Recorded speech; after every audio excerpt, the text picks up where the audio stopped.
Meus irmãos, para o nosso momento de edificação pela pregação da palavra, vamos abrir nossas Bíblias em Apocalipse, capítulo de número 22. Apocalipse, capítulo 22, e nós vamos ler do verso 6 ao verso 21. E assim diz a palavra do nosso Deus. Disse-me ainda: estas palavras são fiéis e verdadeiras. O Senhor, o Deus dos espíritos dos profetas, enviou o seu anjo para mostrar aos seus servos as coisas que em breve hão de acontecer. Eis que venho sem demora. Bem-aventurado aquele que guarda as palavras da profecia deste livro. Eu, João, sou quem ouviu e viu estas coisas. E quando as ouvi e vi, prostrei-me ante os pés do anjo que me mostrou essas coisas para adorá-lo. Então ele me disse: vê, não faças isso. Eu sou conservo teu, dos teus irmãos, os profetas, e dos que guardam as palavras deste livro. Adora a Deus. Disse-me ainda: não celes as palavras da profecia deste livro, porque o tempo está próximo. Continue o injusto fazendo injustiça. Continue o imundo ainda sendo imundo. O justo continue na prática da justiça e o santo continue a santificar-se. E eis que venho sem demora. E comigo está o galardão, que tenho para retribuir a cada um segundo as suas obras. Eu sou o Alfa e o Ômega, o primeiro e o último, o princípio e o fim. Bem-aventurados aqueles que lavam as suas vestiduras, para que lhes assista o direito à árvore da vida, e entrem na cidade pelas portas. Fora ficam os cães, os feiticeiros, os impuros, os assassinos, os idólatras e todo aquele que ama e pratica a mentira. Eu, Jesus, enviei o meu anjo para vos testificar estas coisas às igrejas. Eu sou a raiz e a geração de Davi, a brilhante estrela da manhã. O Espírito e a noiva dizem: vem. Aquele que ouve, diga: vem. Aquele que tem sede, venha, e quem quiser, receba de graça a água da vida. Eu, a todo aquele que ouve as palavras da profecia deste livro, testifico. Se alguém lhes fizer qualquer acréscimo, Deus lhe acrescentará os flagelos escritos neste livro. E se alguém tirar qualquer coisa das palavras do livro desta profecia, Deus tirará a sua parte da árvore da vida, da cidade santa e das coisas que se acham escritas neste livro. Aquele que dá testemunho destas coisas diz: certamente venho sem demora. Amém. Vem, Senhor Jesus. A graça do Senhor Jesus seja com todos. Vamos orar mais uma vez? Pai bendito, nós estamos diante da Tua santa palavra e fomos conduzidos por ela até aqui. Ó Deus, o Senhor já preparou o nosso coração. Então agora ensina, Senhor, o Teu povo. Dá-nos coração ensinável nesta manhã. E que todos nós estejamos prontos para responder à Tua santa palavra neste momento. Em nome de Cristo Jesus nós oramos. Amém. Irmãos, nós chegamos ao final da comemoração do nosso aniversário de 4 anos. E durante todo este mês nós meditamos na palavra de Deus sob o tema A Igreja Triunfante. Ao longo deste mês de junho, nós celebramos ao Senhor. A nossa organização, desde há 4 anos atrás, mas também fomos ensinados a considerar o triunfo da Igreja de Cristo, à luz de alguns aspectos fundamentais da fé, tais como a evangelização, a sabedoria para enfrentar sofrimentos e também para a santificação. Hoje nós olharemos para o triunfo final da igreja. Este que nós aguardamos, sendo guiados pelo próprio Espírito do Senhor. Nós vivemos num tempo em que a expressão crença limitante tem sido usada para incentivar pessoas a romperem com tudo que elas conheceram e foram ensinadas num tempo atrás. Para que essas pessoas rompam com essas convicções em troca de uma experimentação de estilo de vida e conceitos novos e atuais. Em alguns casos, tal expressão é inclusive utilizada como uma acusação. Você precisa se livrar desta crença limitante. Porém, num tempo como o nosso, em que a proposta de Satanás é substituir crenças, assim como ele fez no Éden, os cristãos têm uma crença fundamental e norteadora: Cristo em breve virá. Vocês creem nisso? Esta crença não pode ser limitante, porque esta é a certeza do triunfo da igreja sobre todas as circunstâncias. Esta, meu irmão, é a certeza que você precisa ter do triunfo que você terá sobre os seus pecados. Do triunfo que você terá sobre as dores que você tem carregado, sejam no corpo, sejam na alma. É a certeza de que um dia estaremos prontos para encontrar com o Senhor. Então, que o nosso Deus fale-nos ao coração a partir deste tema que é o triunfo final. O Senhor vem. E nós veremos isso em 3 lições neste texto. O Senhor vem. Portanto, pratique a palavra do Senhor. Do verso 6 ao verso 9. Depois, persevere em santificação diante do Senhor. Do verso 10 ao verso 15. E, por fim, aguarde pelo Senhor. Do verso 16 ao verso 21. O triunfo final é o Senhor vem. Pratique a palavra, persevere em santificação e aguarde o Senhor. Mantenha sua Bíblia aberta para ver se de fato as coisas são assim. Este texto nos mostra em linhas gerais e na sua centralidade de todos os versos que nós lemos, que o Senhor Jesus afirma aos seus servos que vem sem demora. Esta é uma expressão que Jesus repete aqui. E baseado nisso, ele revela a sua vontade, testificando por intermédio dos profetas e garantindo também bem-aventuranças àquele que perseverar na palavra revelada. Estas palavras são fiéis, verdadeiras e abençoadoras. É também chamado para este povo uma vida santificada por esta palavra. E também é requerido de todos nós a fidelidade a esta palavra.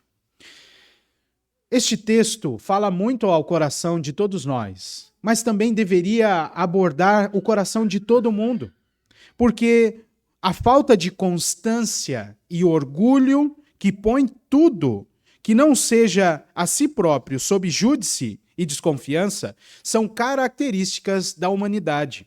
Todos nós temos esta inclinação, maior ou menor.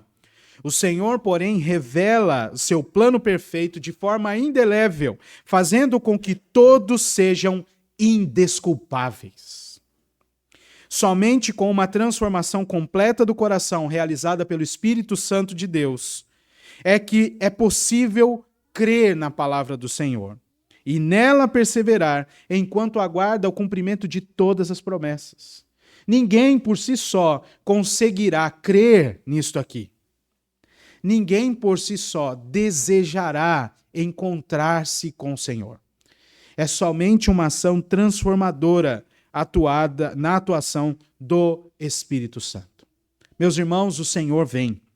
Portanto, pratique a palavra do Senhor. Esta é a primeira lição. Note que o texto que nós lemos é a continuação de algo que vem de muito tempo. A partir, por exemplo, do versículo 1 do capítulo 21. Volte aí um pouquinho a página da sua Bíblia para o capítulo 21. João é guiado a ver novos céus, ou novo céu e nova terra. pelo fato de que as primeiras coisas passaram. E você conhece muito bem esse texto. Eu gosto muito desse texto. O pessoal fica até me criticando que eu ponho muito esse texto na liturgia. Em 4 anos eu não fiz a conta, mas é bastante. Mas veja que este novo céu e nova terra é caracterizado pelo versículo de número 3. O Senhor habitará com o seu povo. E mais do que isso, muitos de nós esperam por este momento, versículo de número 4. Ele lhes enxugará dos olhos toda a lágrima. Então, versículo de número 9, veio alguém para mostrar algo mais ao Senhor, ao apóstolo João. E aí, veja que no versículo 15 começam os primeiros diálogos. Veja aí. Aquele que falava comigo tinha por medida uma vara de ouro para medir a cidade. Então João é levado a ver uma cidade em novo céu e nova terra. E esta cidade é medida.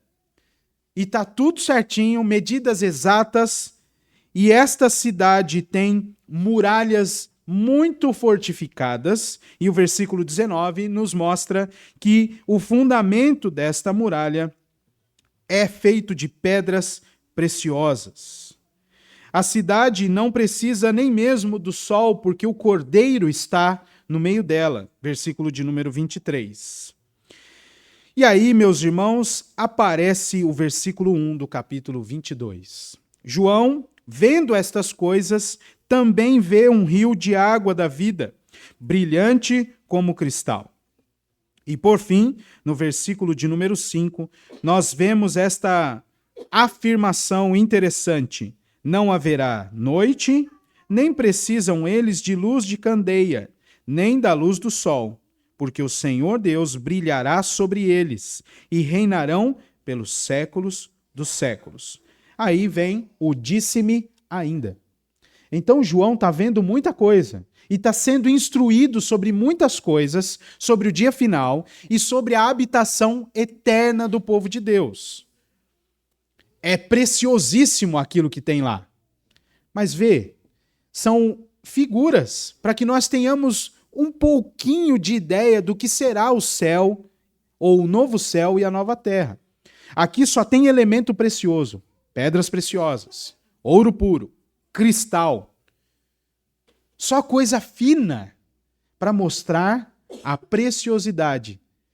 Mas nós nem sabemos como é de fato. Nós devemos esperar por algo preciosíssimo, maravilhoso, maravilhoso. E muito mais porque o Senhor habita aquele lugar. Então chegamos ao texto que nós estamos estudando a partir do versículo de número 6. Quando este que está mostrando e falando com João estas coisas, fala para ele: João, estas palavras são fiéis e verdadeiras. Mas o curioso é que não são apenas as palavras que aquele anjo está dizendo, mas são todas as palavras do Senhor, de todas as eras, porque ele diz, versículo 6, o Senhor, o Deus dos espíritos dos profetas, enviou o seu anjo para mostrar aos seus servos as coisas que em breve devem acontecer. Toda a escritura, diz o apóstolo Paulo, é inspirada por Deus e útil para o ensino. E de fato, de Gênesis a Apocalipse, e grave bem essa expressão porque eu vou voltar a ela no final da mensagem. De Gênesis a Apocalipse, o Senhor está anunciando o seu plano de redenção e anunciando que em breve estará reunido com o seu povo. Mas nós precisamos de consolo, porque a caminhada aqui neste mundo é dura. A bem da verdade é que nós atrapalhamos muito a nós mesmos e os outros, como se não bastasse. E desonramos o Senhor. Muitas vezes nós estragamos tudo. Mas o Senhor nos consola. Veja o versículo de número 7. Eis que venho sem demora. E fala aqui uma bem-aventurança. É a primeira deste trecho que nós estamos estudando. Bem-aventurado aquele que guarda as palavras da profecia deste livro. O texto segue até o versículo 9, dizendo que todas estas palavras precisam trazer a nós e requerem de nós prática de vida. Então, a certeza é, o Senhor vem, e ele mesmo diz, eis que venho sem demora. Mas o que é requerido de todos nós? A prática da sua palavra. Ele mostra a sua vontade. Ele está nos conduzindo passo a passo até o dia do encontro. E não é algo que a gente precisa ficar tateando por aí. Ele mesmo conduz o seu povo por meio do poder do Espírito Santo dele. Ele nos dá a palavra e ele faz com que nós entendamos e creiamos nela. Então, de nós é requerido prática. Você, meu irmão, precisa conhecer mais a palavra de Deus. E não importa se você já leu 18 vezes a Bíblia. Não importa. Porque toda vez que a gente abre no Salmo 23, eu estou citando o Salmo 23 porque ele é um dos mais conhecidos, nós temos uma lição nova. É ou não é? Aí você fala assim, ué, nunca tinha visto isso aqui no Salmo 23. Porque a palavra de Deus é viva e eficaz e o Senhor utiliza esse texto aqui para transformar a nossa vida. Para nos guiar sempre em triunfo, como diz o apóstolo Paulo. Então, de nós é requerido prática da palavra do Senhor. E no versículo 9, adoração a Deus. Nós temos as nossas gratidões. E sabemos quais são as pessoas mais importantes para nós no nosso processo de caminhada da fé. Mas elas não podem ser o alvo do nosso culto. Estas pessoas precisam ser canais de bênção e instrumentos nas mãos do Senhor.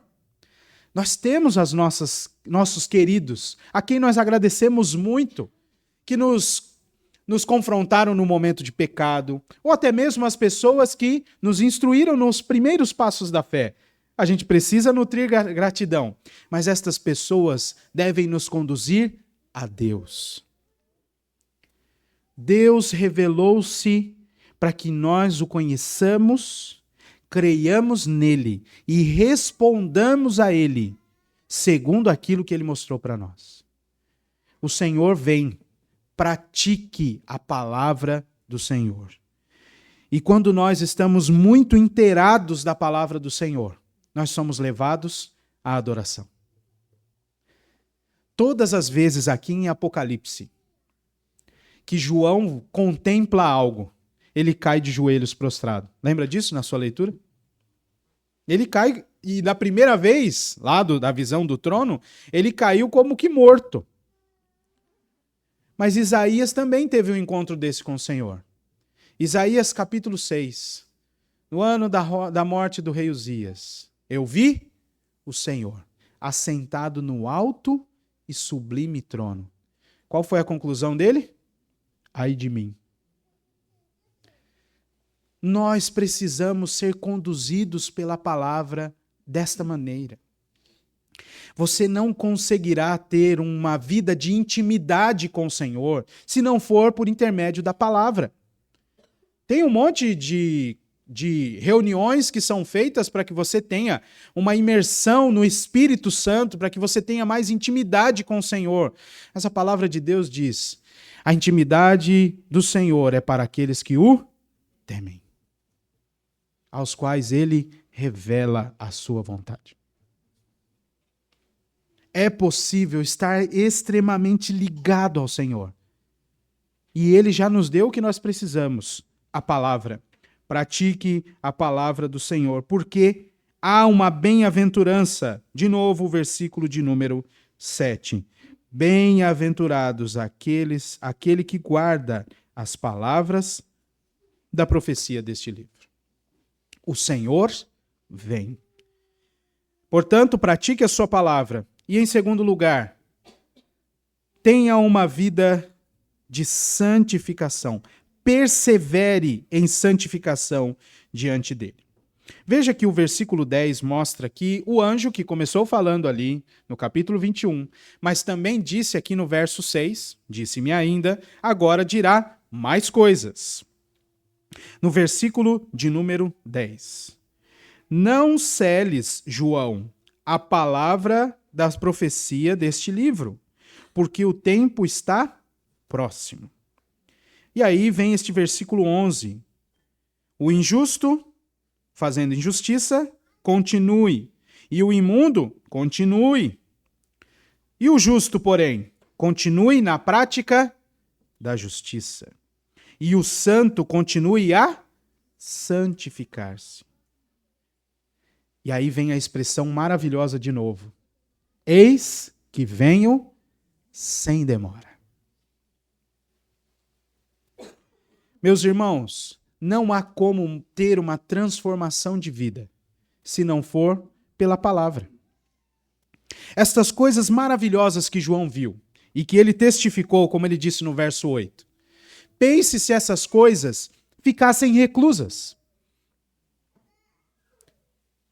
Se nós não tivéssemos acesso a elas, o que seria de nós? Mas o Senhor faz questão de deixar esta revelação aberta e dá ordem a João. João, não cele este livro. É como se dissesse, mantenha estas verdades abertas. E assim, enquanto esta palavra está aberta e não está selada, ela servirá para a salvação e para a condenação. O Senhor Jesus disse isso em João 3, a partir do verso 16. Aquele que crê no unigênito Filho de Deus será salvo do julgamento. Aquele que não crê no unigênito Filho de Deus já está julgado, porquanto não creu em Cristo.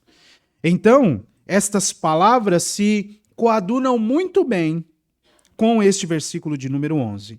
A palavra de Deus está exposta e continuará sendo exposta, mas o injusto continuará praticando a injustiça. O imundo continuará praticando e vivendo em imundícia. Mas o santo progredirá em santidade. Mas você só conseguirá ter de fato um bom processo de santificação, ou melhor dizendo, um processo de santificação frutífero, se você for limpo por Deus. E aqui eu me lembro de João 15. Eu sou a videira verdadeira e meu pai é o agricultor. Todo aquele ramo que dá fruto, o pai limpa, para que dê mais fruto ainda. E aí Jesus Cristo olha para os seus discípulos e diz: vós já estáis limpos pela palavra que vos tenho dito. É pela palavra. Você não consegue ter bons frutos de santificação apenas mudando o seu comportamento, apenas mudando o seu estilo de vida. Não adianta você dizer que vai largar um vício, porque se você não estiver apegado ao Senhor, você vai substituir o vício. Seja ele qual for. Nós somos limpos pela palavra. E então vem a ordem para João: não celes as palavras deste livro. Para que o justo continue na prática da justiça e o santo continue na prática da santificação. É por meio da palavra. É por meio da palavra. E aí o Senhor Jesus reafirma: eis que venho sem demora. Irmãos, nós precisamos ansiar e desejar a volta de Cristo. Sabe por quê? Veja aí o versículo de número 12.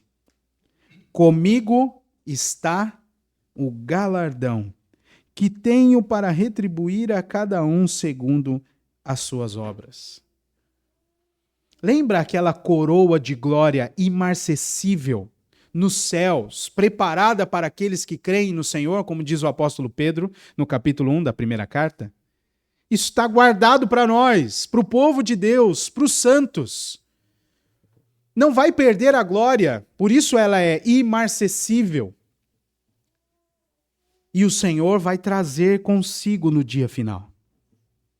E eu vou dizer a vocês, eu preciso muito das bênçãos do Senhor. E talvez esse desejo por ser abençoado finalmente pelo Senhor precise me mover para aquela direção, de desejar o Senhor. Nós cantamos aqui, vem Senhor Jesus. Mas a gente tem um monte de plano para executar ainda. Eu quero ver um monte de coisa ainda. Mas se o Senhor vier hoje, nem o almoço de hoje eu vou comer. Mas precisamos desejar pela volta do Senhor. Porque é isso que a nossa alma precisa. E muito maravilhoso é servir ao Senhor pelo fato de que Ele está conosco pelo seu Espírito. Enquanto o Rei da Glória não retorna. Não estamos sós. Estamos habitados pelo Santo Espírito da promessa. E aí diz o versículo 14, mais uma vez. A bem-aventurança. Bem-aventurados aqueles que lavam as suas vestiduras, para que lhes seja assistida o direito à árvore da vida, e entrem na cidade pelas portas. Fora vão ficar os injustos e os imundos. Vê que está tudo ligadinho no texto. É quase um paralelo aqui. Fora ficarão aqueles que vão continuar na prática da injustiça e em estado de imundícia. Mas para dentro ficarão os bem-aventurados, porque eles estão lavados. Lavados pelo sangue do Cordeiro. Eles foram purificados por este sangue e agora estão aptos para habitar novo céu e nova terra. Este nosso corpo, nesta condição aqui estamos, não tem capacidade nem condição de habitar novo céu e nova terra. Porque o que João viu no início do capítulo 22 mostra para ele que as primeiras coisas passaram. Nós estamos vivendo as primeiras coisas. Mas está tudo ruim, caído, estragado. É necessário que nós tenhamos uma transformação.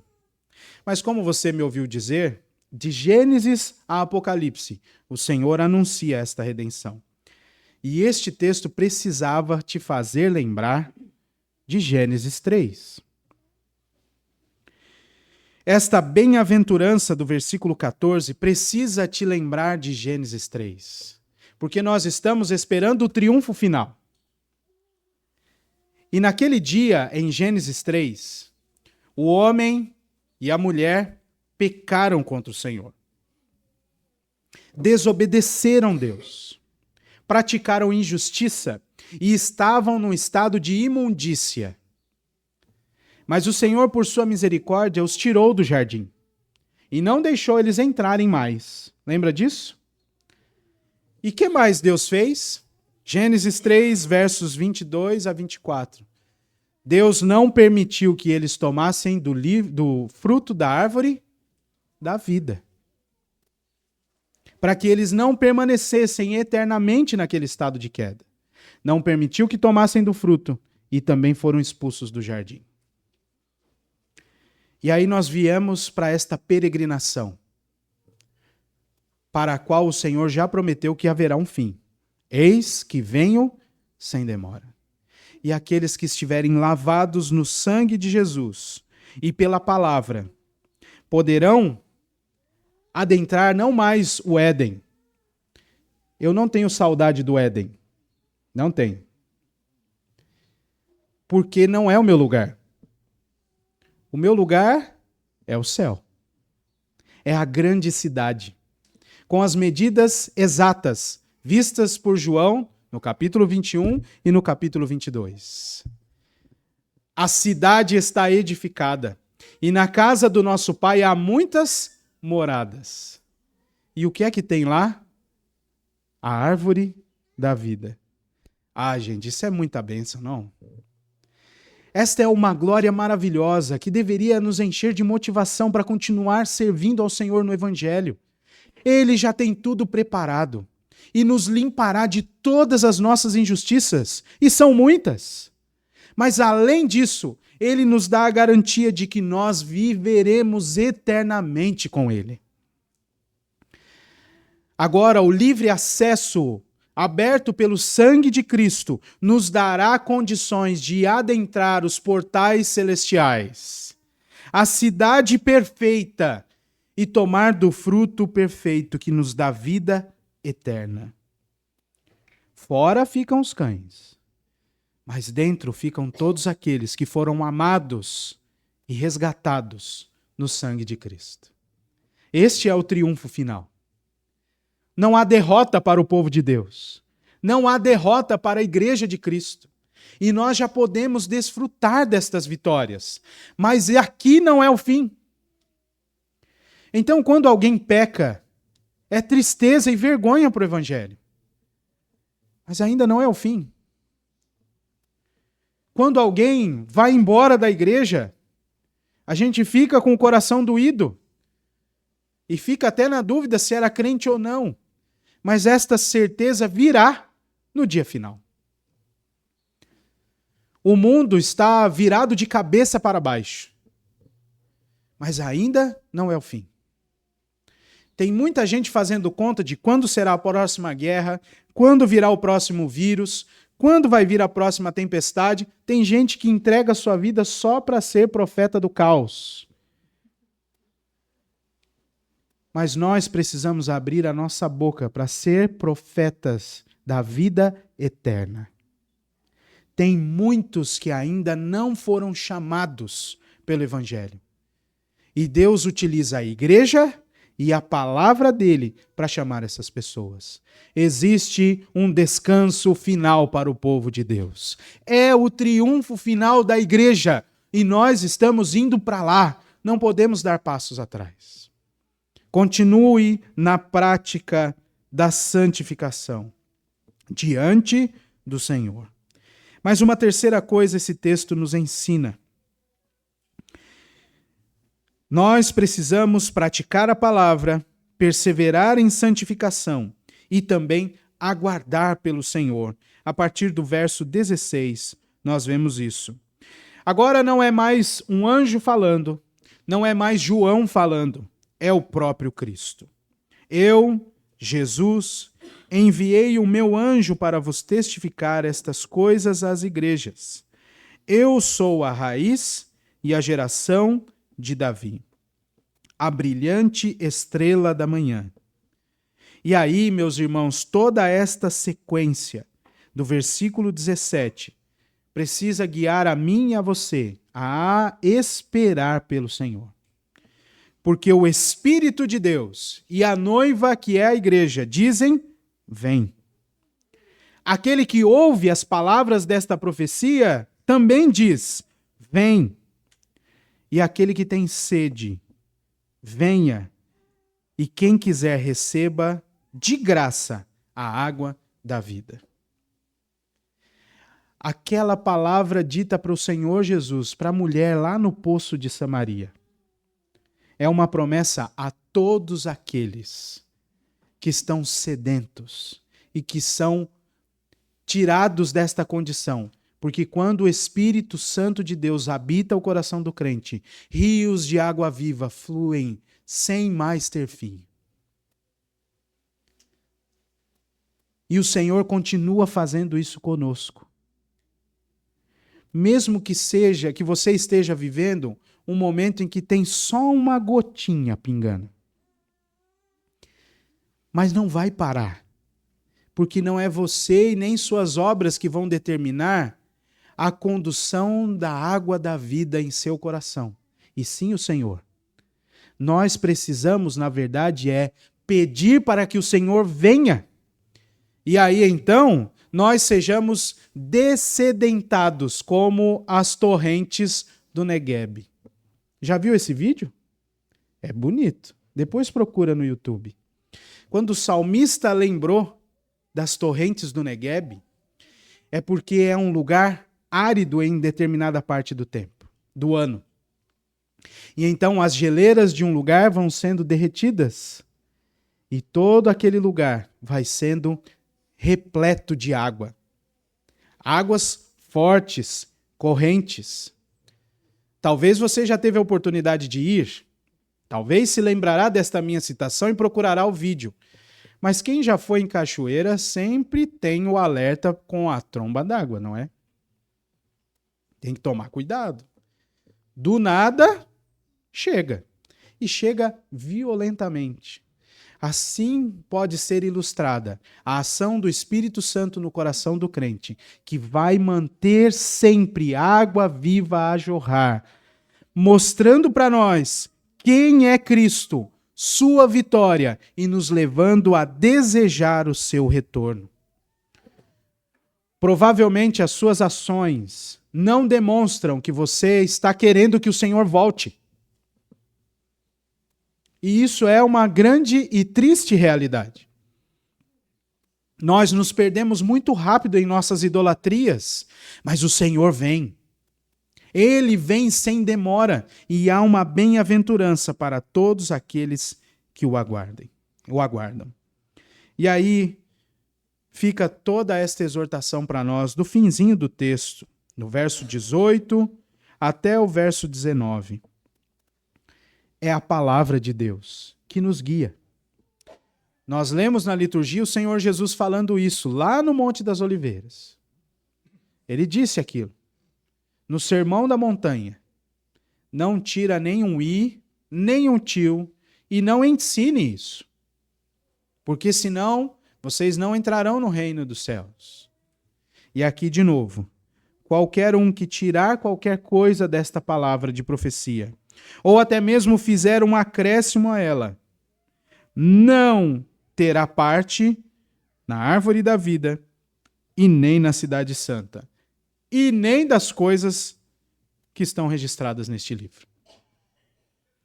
Nós precisamos ter amor pela palavra. Como o salmista dizia, quanto amo a tua lei. Este é o primeiro tópico da mensagem de hoje, a prática da palavra de Deus. Porque é por ela, a verdadeira, santa, inerrante, suficiente palavra de Deus, que Ele mesmo vai guiar o seu povo. E você não pode fazer concessões. Não pode. E a gente está ficando cada vez melhor em fazer concessão com a palavra de Deus. Eu avisei. Estes vídeos de inteligência artificial vão perder a mão. Eles vão perder a mão.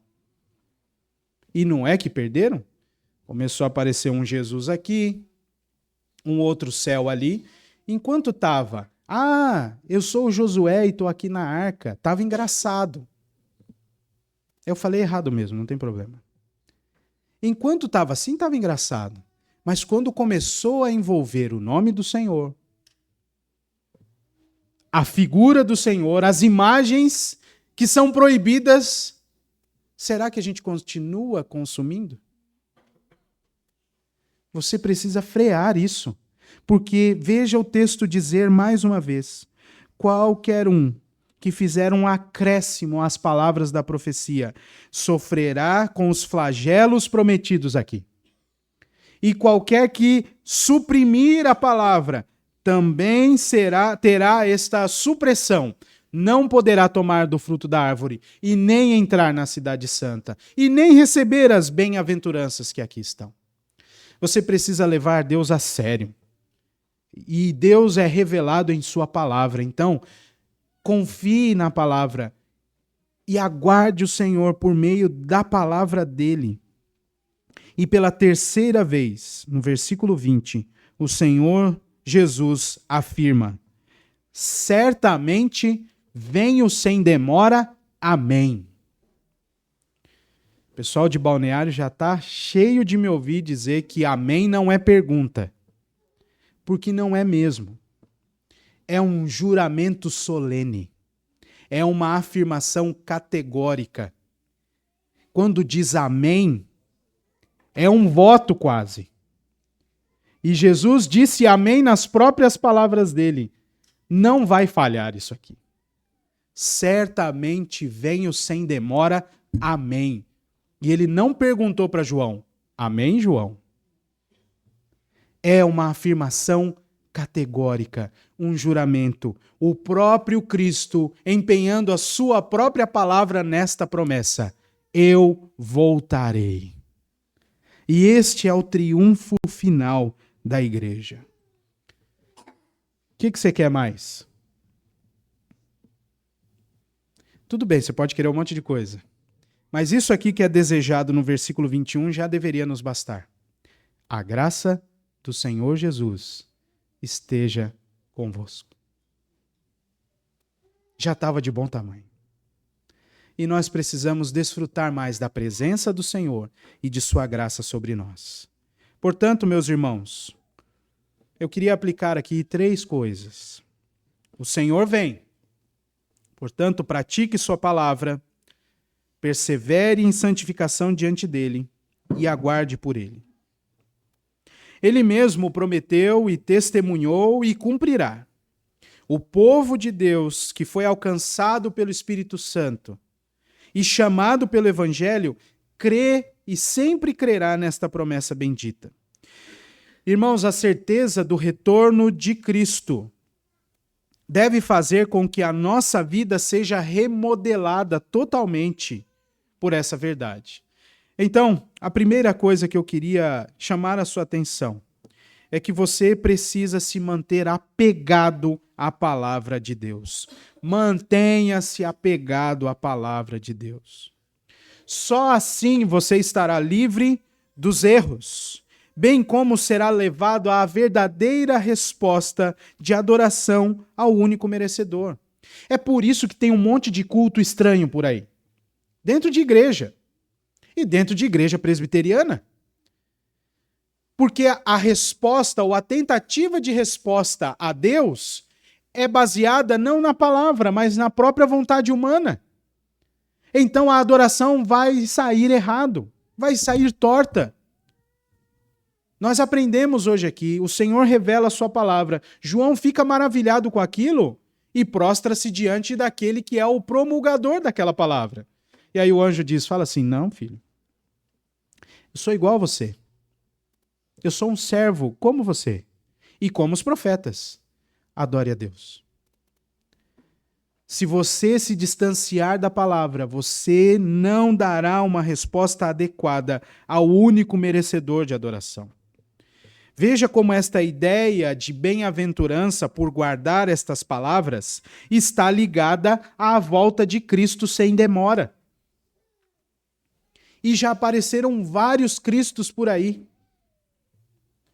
E nós precisamos estar firmados. Lembra que quando Jesus ensinou sobre o dia final, a primeira frase dele em Mateus 24 é: vede que ninguém vos engane.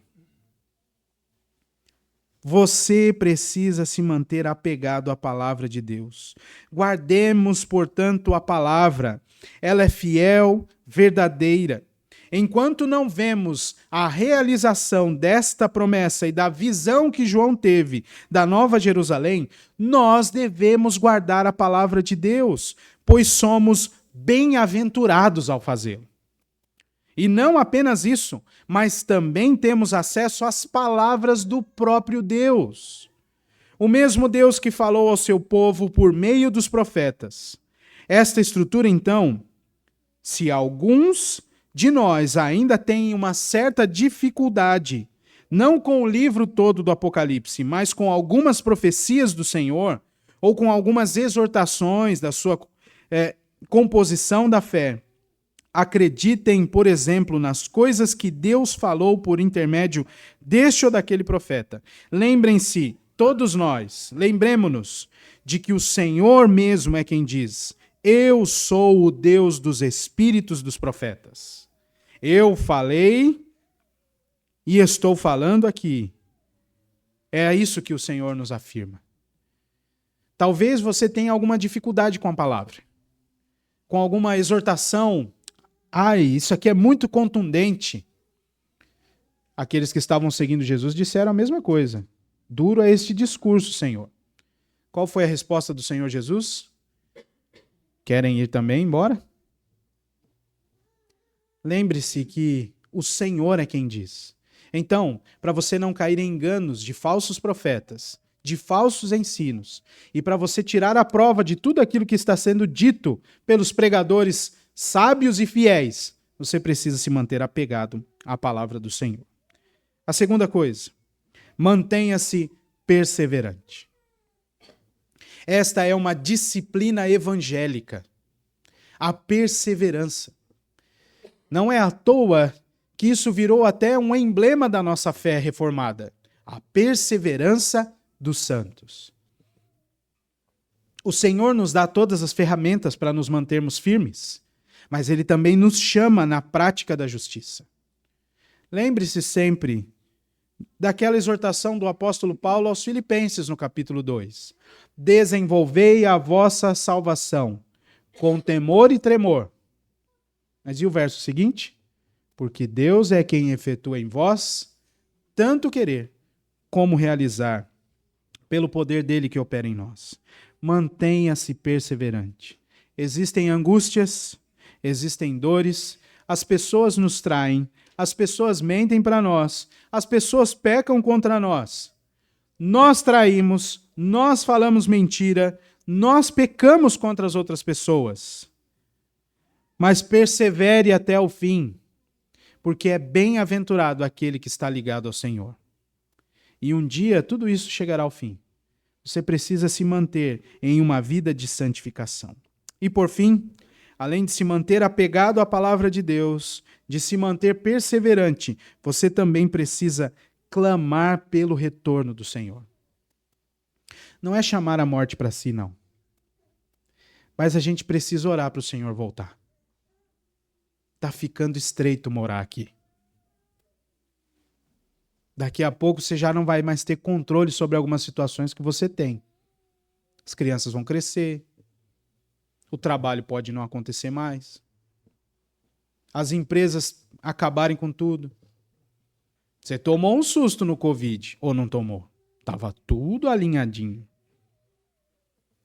Nós precisamos clamar pelo retorno do Senhor, porque é só com o retorno do Senhor que nós teremos o nosso triunfo final. A salvação trazida nas asas da alva. Davi fala que ele quer se resguardar nas asas do Senhor. Mas haverá um dia em que a salvação virá. O sol da justiça brilhará. É por este momento que nós devemos clamar. Você e eu precisamos orar para o Senhor vir. E não é uma forçação do texto. Foi Jesus quem ensinou. Quando orardes, vós orareis assim. Venha a nós o vosso reino. Você e eu precisamos permanecer com os olhos fixos na certeza da vinda de Cristo, para receber a motivação correta na condução da vida, na luta contra o pecado, recebendo ainda mais consolo nos momentos de tristeza e tendo a certeza da presença constante do Senhor conosco até o dia final. Esta, aliás, é outra promessa de Cristo. Eis que estou convosco todos os dias até a consumação dos séculos. Nós precisamos modelar a nossa motivação. Talvez você ore pela volta de Cristo para poder reencontrar com o irmão seu falecido. Eu queria encontrar com os meus filhos. Vocês estão aqui, mas eu queria encontrar com os outros também, para ficar todo mundo junto. São 6, né? 3 já estão com o Senhor descansando.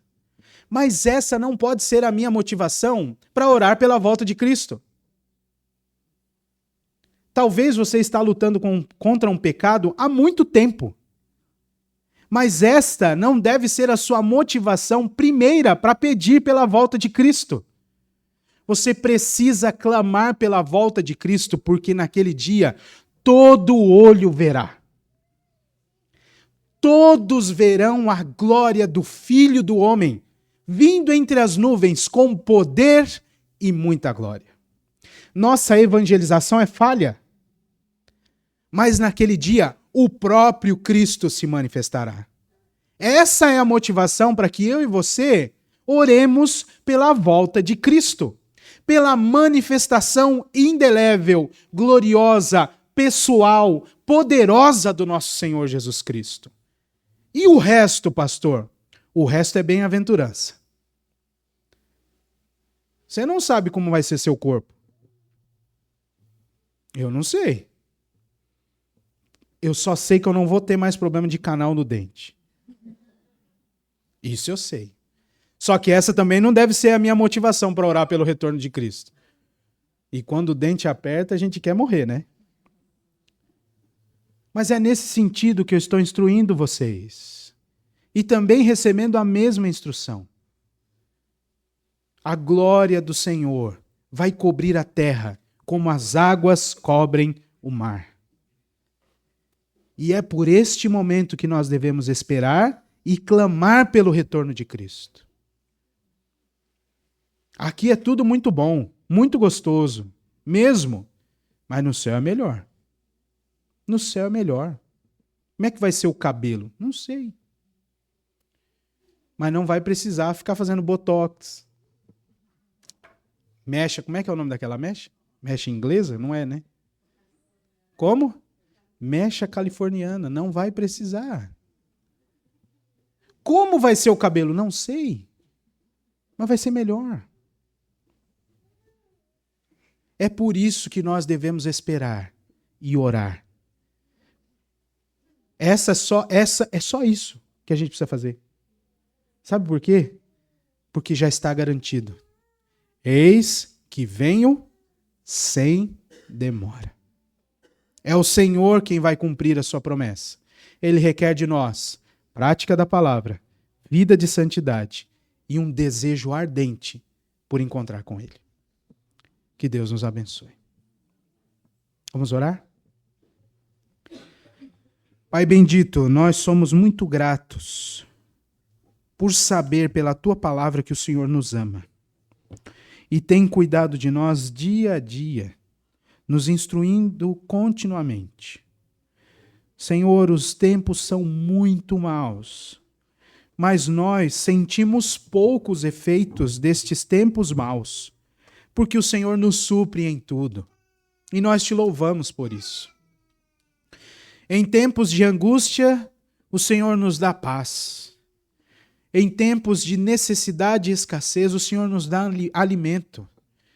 Em tempos de incerteza, o Senhor nos dá a certeza e a convicção de que o Senhor está conosco e de que em breve nós estaremos contigo.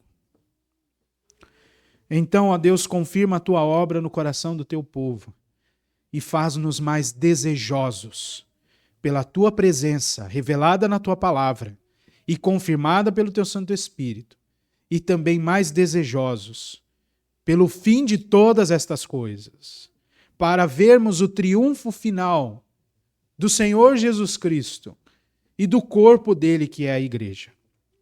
E que assim sejamos consolados e motivados. Ajuda-nos na nossa falta de fé, ajuda-nos na nossa necessidade de orar como convém, ajuda-nos a esperar por ti. Em nome de Cristo Jesus. Amém.